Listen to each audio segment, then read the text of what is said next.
애들인데 이렇게 주일날 나와서 온전히 또 하나님을 또 섬기고 또 예배를 이렇게 섬기는 우리 좀 우리 피아노를 포함한 우리 실내악 우리 학생들에서 우리 격려의 박수를 좀 부탁드릴게요. 네. 우리 옆에 계신 분하고 좀 인사 나눕시다. 예, 반갑습니다. 예, 잘 오셨습니다. 예.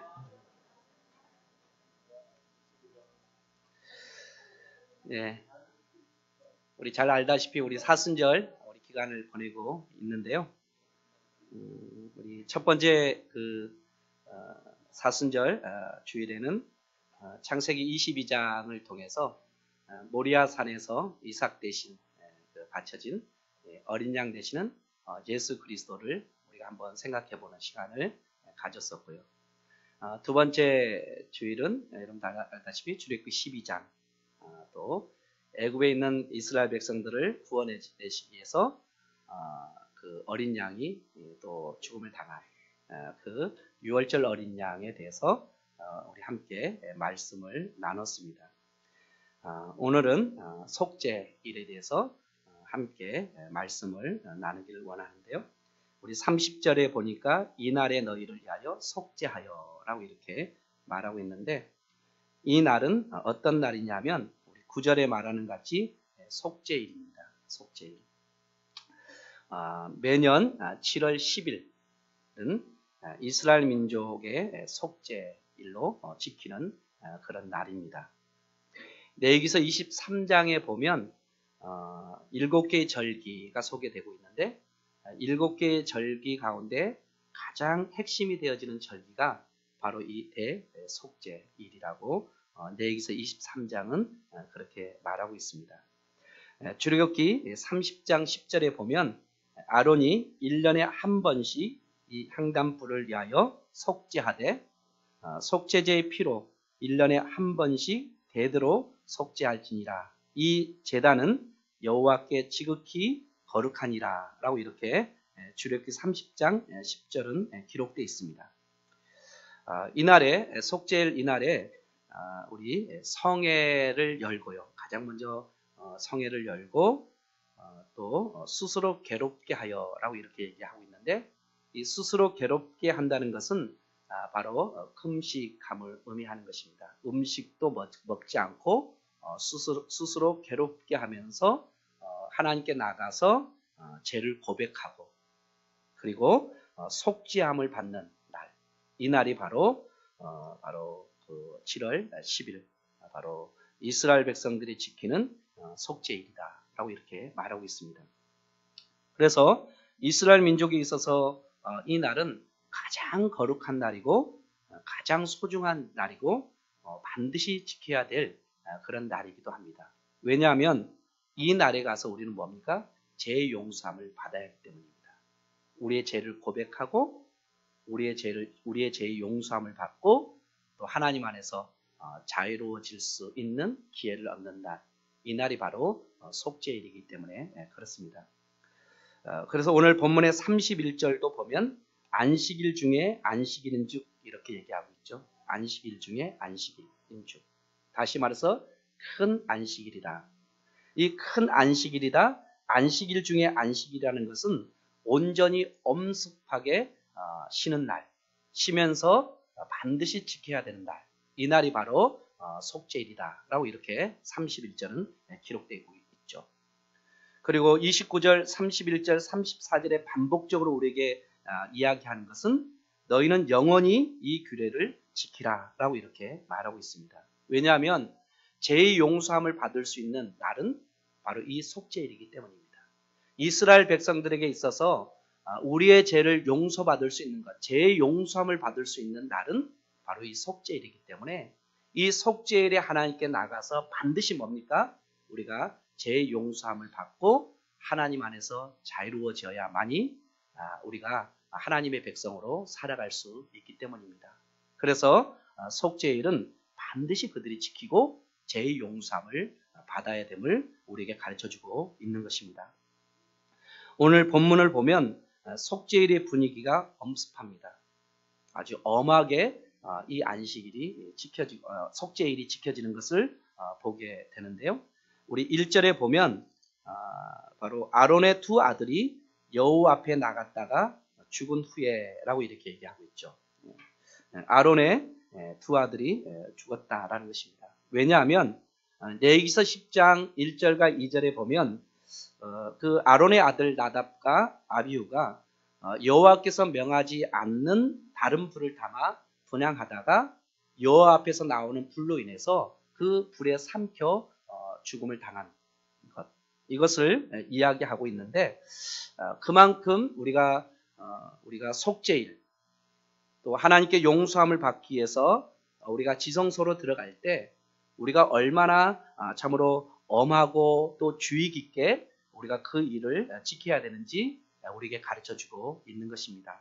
그래서 속죄일을 거룩하고 엄격하게 지켜야 할 것을 우리에게 교훈하고 있고, 또 우리가 그렇게 우리가 깨달아야 된다라고 이렇게 말씀하고 있는 것이죠. 사랑하는 성도 여러분, 속죄를 어떻게 준비해야 됩니까? 그리고 어떻게 지켜야 합니까? 그 내용이 3절에서부터 우리 28절까지 기록되어 있습니다.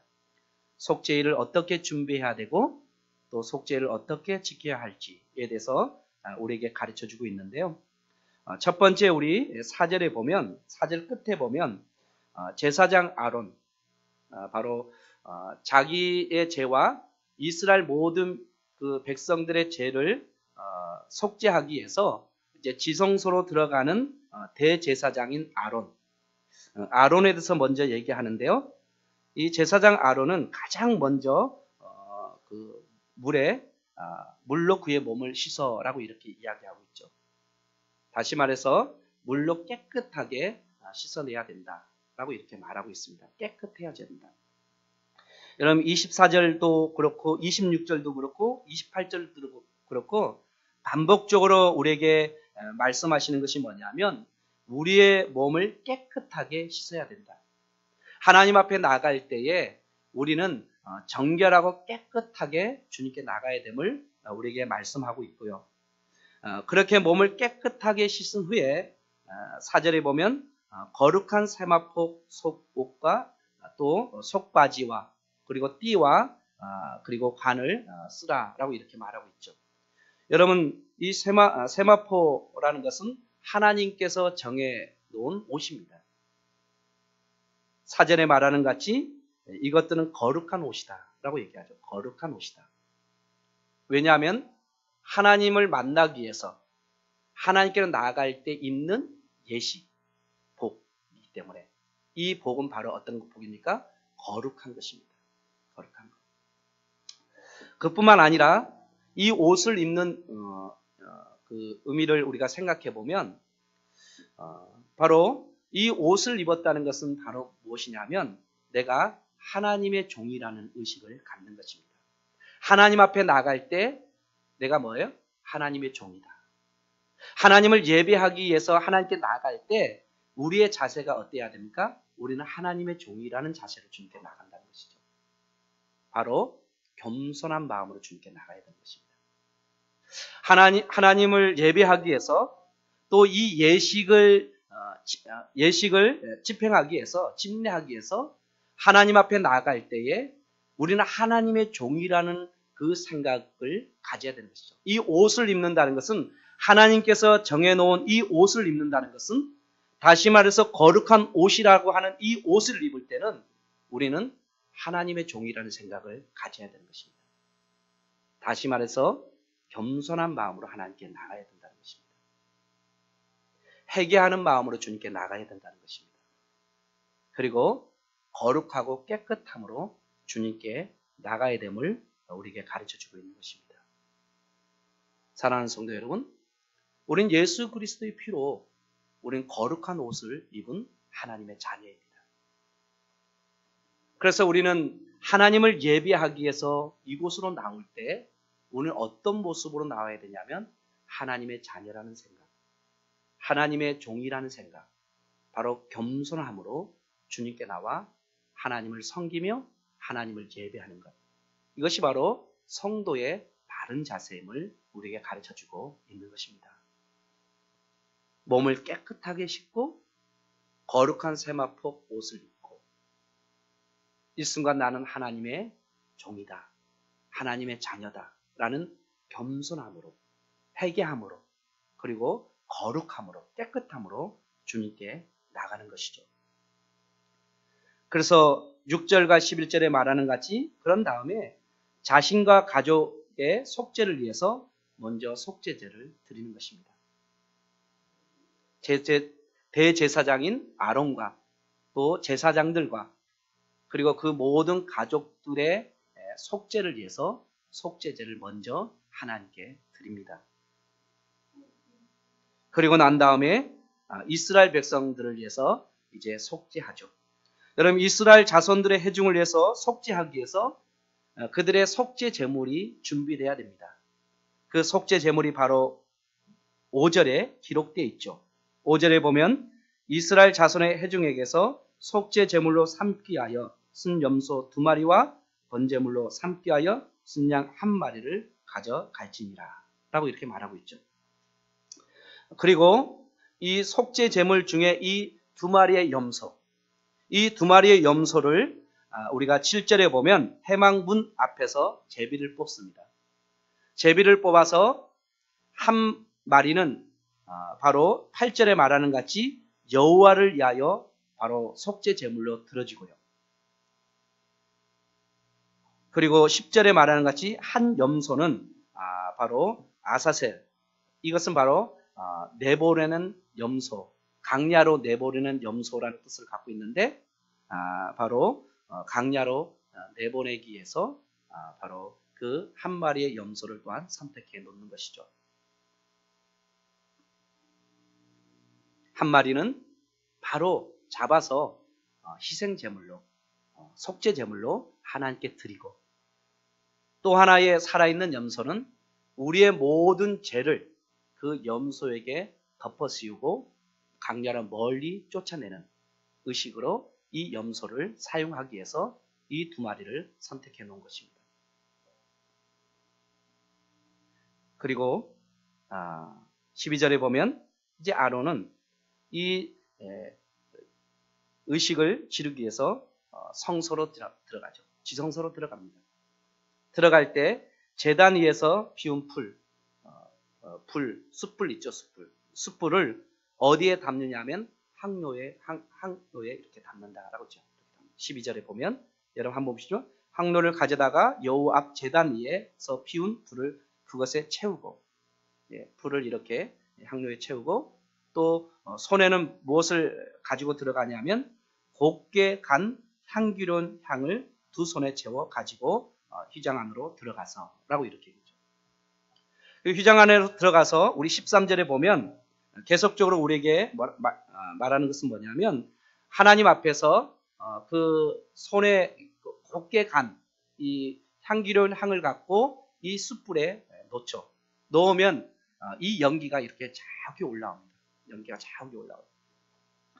여러분, 이 연기가 자욱이 올라오는데 이 연기가 이렇게 올라와서 무엇을 가리냐면 속죄소를 가린다라고 이렇게 13절은 말하고 있죠. 속죄소. 여러분, 이 속죄소는 바로 하나님을 만나는 곳입니다. 하나님의 임재의 자리고, 대제사장인 아론이 이 성소에 들어가서 하나님을 만나는 곳이 어디입니까? 바로 속죄소입니다. 그런데 그 속죄소가 어떻게 됩니까? 연기를 해서 자욱이 쌓여서 그 속죄소를 가린다는 것이죠. 이 속죄소를 가린다는 것은 누구를 가린 것을 의미하냐면 하나님을 가리는 것입니다. 왜요? 하나님을 보면 그 자리에서 바로 뭐예요? 죽음을 당하기 때문입니다. 13절에 말하는 같이 그래야 죽지 아니할 것이다. 여러분, 우리가 기도 가운데 하나님을 보여주십시오라고 얘기하시는 분들은 참 어때요? 대단한 사람들입니다. 하나님을 보여주십시오라고 기도하는 사람은 내가 보고 죽겠습니다라고 얘기하는 것과 같은 거예요. 구약에 있는 이스라엘 백성들은 하나님을 직접 보면 죽는다라는 그런 생각을 갖고 있었어요.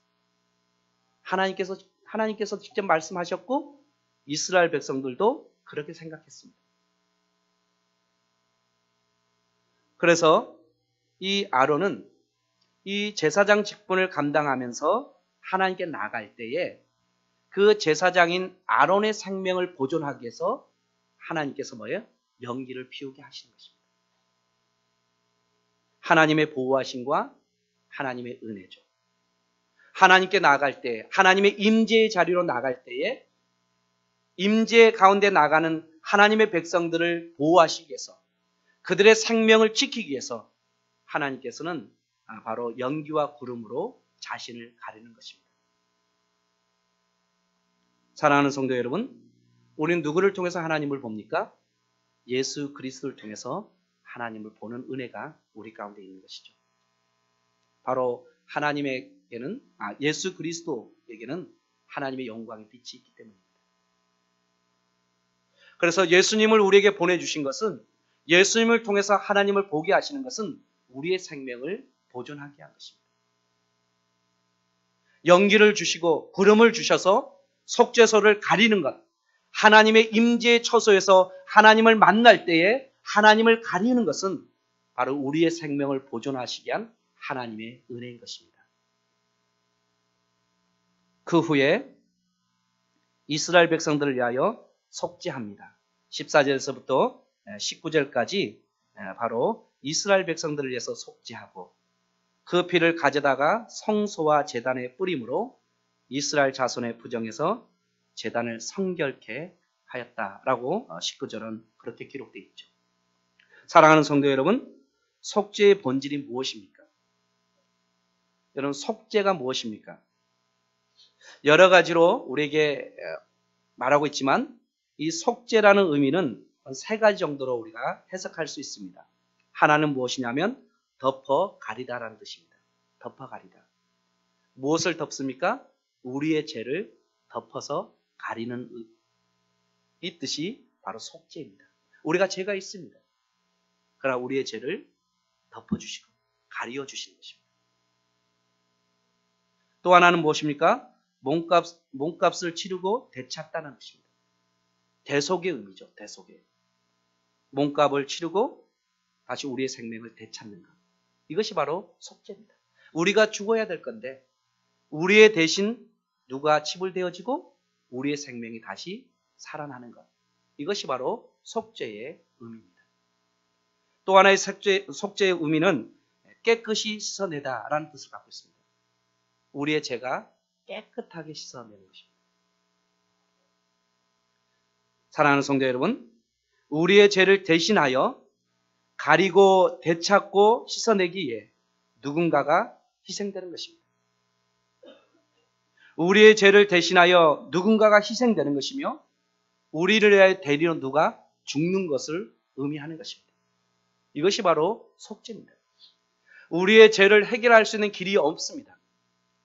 우리의 죄를 해결할 수 없는 길이 없는데 우리의 죄를 대신하여 누가 희생되고 누가 대리로 죽는 것, 이것이 바로 속죄의 의미입니다. 그것이 바로 누굽니까? 구약에서는 두 염소입니다. 두 염소. 7절에 말하는 같이 두 염소. 그래서 두 염소를 위하여 제비를 뽑습니다. 그래서 하나는 잡아서 여호와께 속죄 제물로 드립니다. 우리의 죄를 속하기 위해서 제물로 바로 하나님께 드려집니다. 그리고 다른 하나는 아사셀이라 하여 강야로 보내지는 것입니다. 이런 모든 속죄의 의식을 마친 후에 20절 하반절에 보면 이런 모든 속죄의 의식을 마친 후에 살아있는 염소를 가져다가 그 염소의 머리에 안수하죠. 이 안수하는 의미는 무엇입니까? 우리의 모든 죄를 누구에게 전가시키기 위해서 이 염소, 살아있는 염소에게 전가시키기 위해서, 다시 말해서 우리의 모든 죄를 덮어 씌우는 것입니다. 그들을 어디로 보냅니까? 강야로 쫓아버립니다. 우리의 죄를 멀리 하기 위해서 떠내보내는 것이죠. 그래서 이 아사셀에 대해 바로 네빈이라는 그 사람은 제거의 의식이라고 불렀습니다. 제거의 의식. 무엇을 제거하기 위한 것입니까? 우리의 죄를 제거하기 위한 의식이다 라고 이렇게 레위는 말하고 있습니다. 시편 기자는 시편 103편 우리 11절에서부터 12절까지 이렇게 기록되어 있는데요. 이는 하늘이 땅에서 높음 같이 그를 경외하는 자에게 그 인자하심이 크심이로다.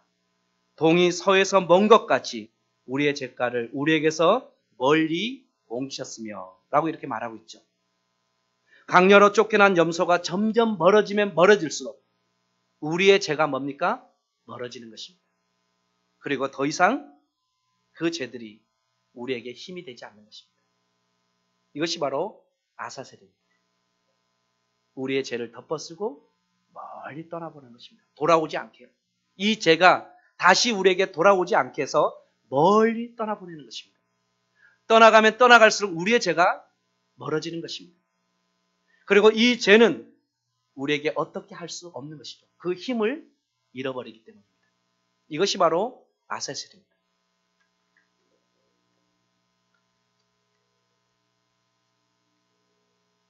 사랑하는 성도 여러분, 이날에 지켰던 속죄 일은 실제로 속죄의 효과를 지니고 있습니다. 모리아 산에서 이삭 대신 어린 양이 바쳐졌고요. 6월절 날 이스라엘 백성들을 구원하시기 위해서 6월절 어린 양이 하나님께 바쳐졌습니다.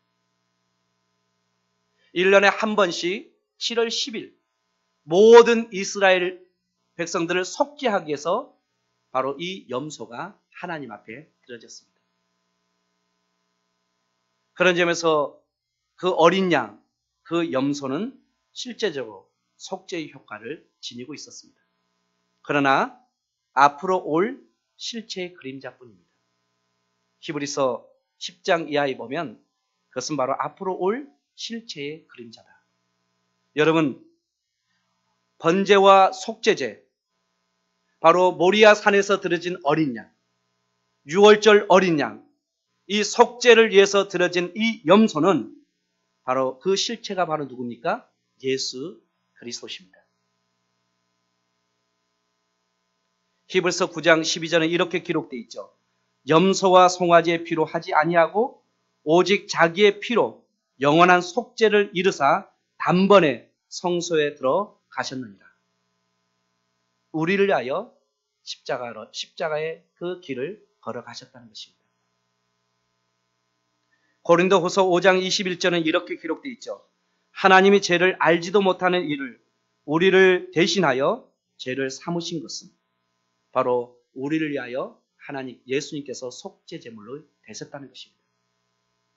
우리의 죄를 해결할 수 없었는데 우리의 죄를 해결하시기 위해서 바로 예수님께서 속죄 제물이 되셨다. 우리의 대신 십자가를 지셨다라고 고린도후서 5장 21절은 말씀하고 있는 것입니다.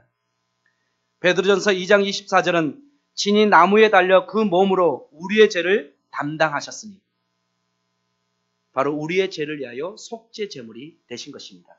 골고다 십자가의 그 위에서 제물이 되신 것이죠. 누구를 위해서요? 우리의 죄를 위하여. 친히 나무에 달려 예수님께서는 죽으신 것입니다.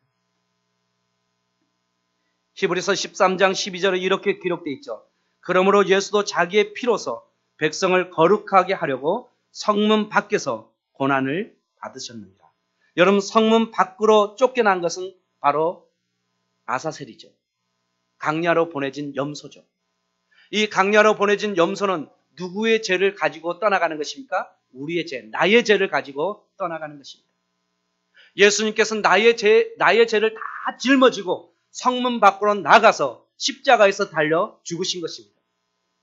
그래서 그 죽으심으로 말미암아 우리의 죄를 안전히 소멸시켜 주신 것입니다. 사랑하는 성도 여러분, 번제와 속죄제의 어린 양, 그 어린 양은 바로 예수 그리스도십니다. 그 예수 그리스도의 그 죽으심으로 말미암아 우리는 죄의 용서함을 받은 것입니다. 이 사순절 기간 이 은혜가 우리 가운데 깊이 깨달아지기를 간절히 소망합니다.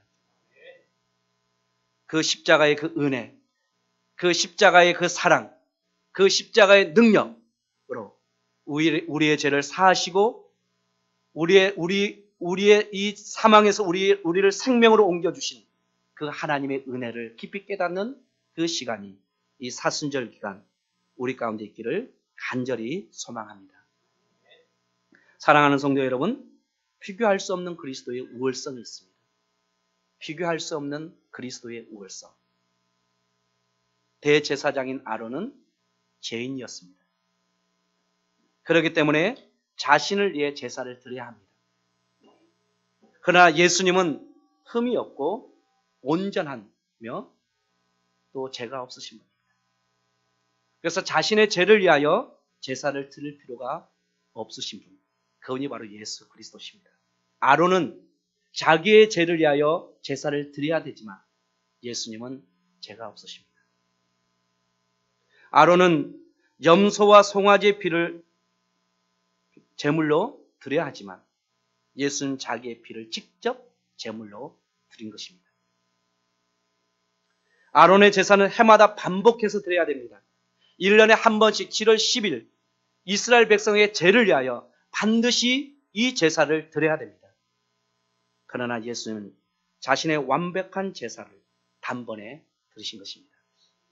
사랑하는 성도 여러분, 예수 그리스도로 충분합니다. 예수 그리스도로 말미암아 하나님의 구원이 성취되었습니다. 예수 그리스도로 말미암아 우리의 모든 구원이 충족되어졌고 그리고 하나님의 생명을 얻게 된 것입니다. 충분합니다.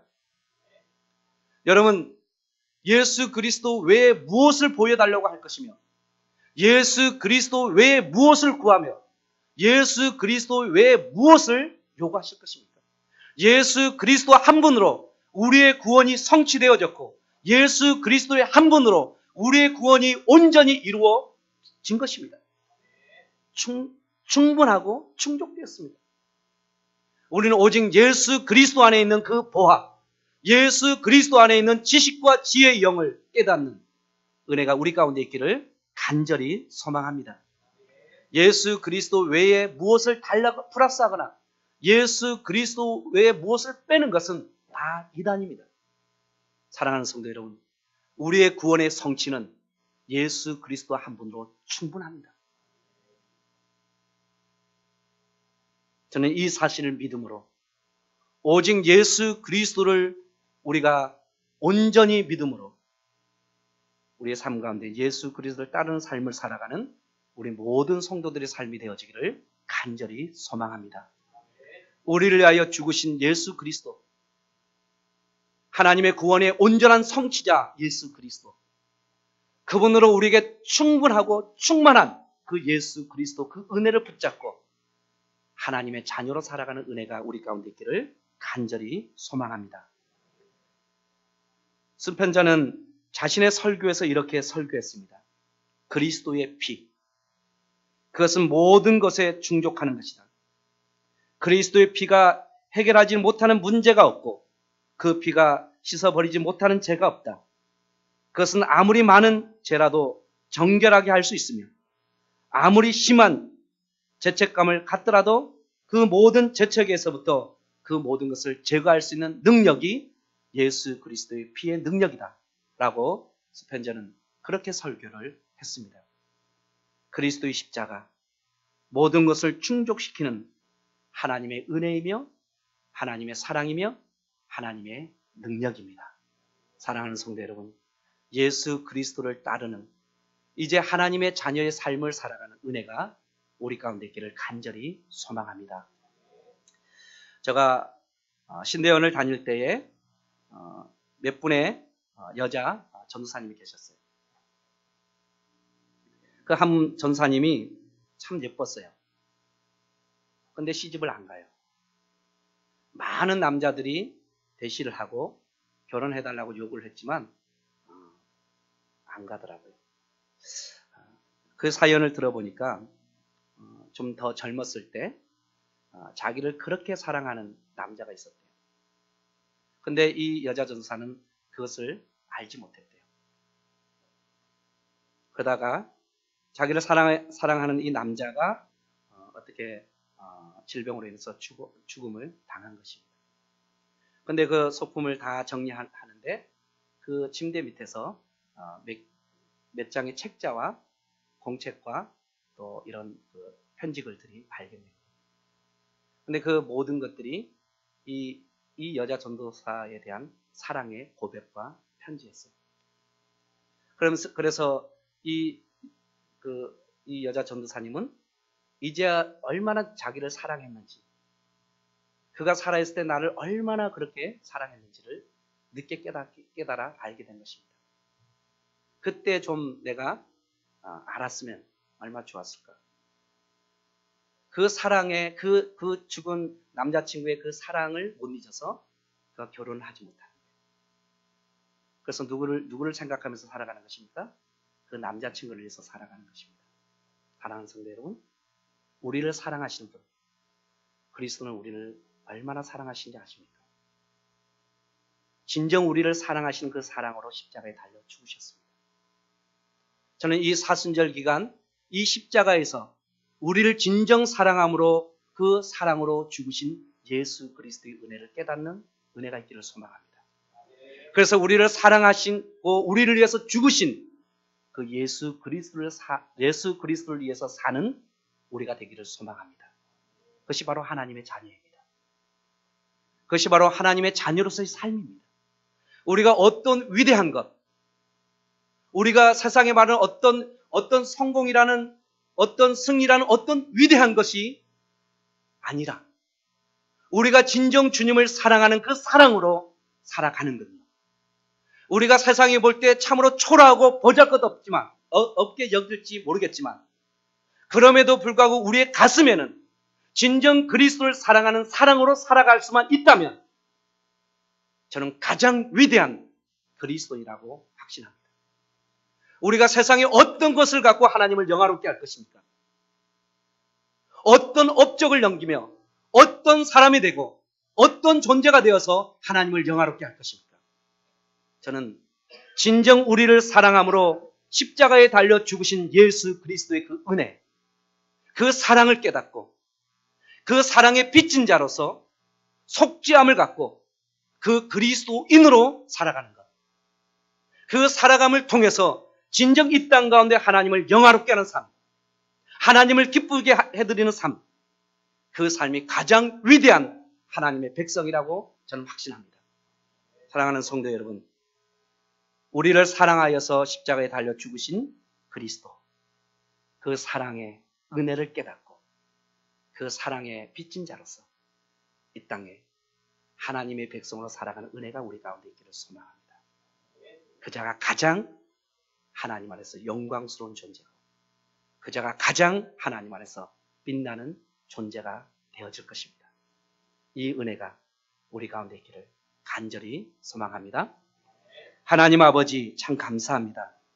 이 사순절 이 세 번째 기간을 보내면서 다시 한번 속죄의 제물로 드려진 예수 그리스도의 그 십자가의 은혜를, 사랑을, 능력을 깨닫게 하여 주시고 그 사랑의 힘으로 이 땅을 살아내고 그 사랑의 힘으로 이 땅 가운데 또한 살아가는 그리스도인들이 다 되어줄 수 있도록 하나님 축복하여 주시옵소서.